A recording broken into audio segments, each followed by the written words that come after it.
माहूर नगर पंचायतच्या राजकारणात आजी आणि माजी नगराध्यक्ष हे एकमेकांचे कट्टर प्रतिस्पर्धी म्हणून ओळखले जातात. निवडणुका आल्या की दोघांची वेगवेगळी व्यासपीठ, प्रचारशैली, कार्यकर्त्यांची लगबग आणि परस्पर विरोधी भूमिका पाहायला मिळते. एकमेकांवर आरोप प्रत्यारोप होत असतात. जनतेसमोर आपापली कामगिरी उभी करून दुसऱ्याच्या चुका दाखवण्याचा प्रयत्न केला जातो.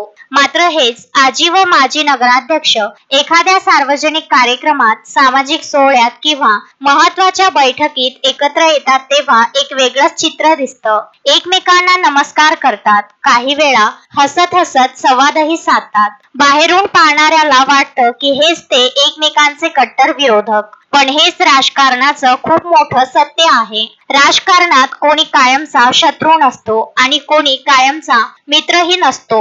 म्हणूनच एखाद्या सार्वजनिक ठिकाणी जेव्हा हे कट्टर विरोधक एकत्र दिसतात तेव्हा सामान्य जनतेनेही समजून घ्यायला हवं की राजकारण हे एक व्यासपीठ आहे, वैयक्तिक वैर नसलेलं. तिथं विरोध ही भूमिका असते, दुश्मनी नव्हे. औचित्य होते माननीय मंत्री मेघना बोर्डीकर यांच्या स्वागत समारंभासाठी वसमतकर महाराज बीतनाळकर यांच्या मठावर स्वागत समारंभासाठी एकत्र जमले होते. त्यावेळेस एकमेकांना हस्तांदोलन करत काही राजकीय विषयांवर चर्चा करण्यात आली. संजय घोगरे, विदर्भ न्यूज, माहूर.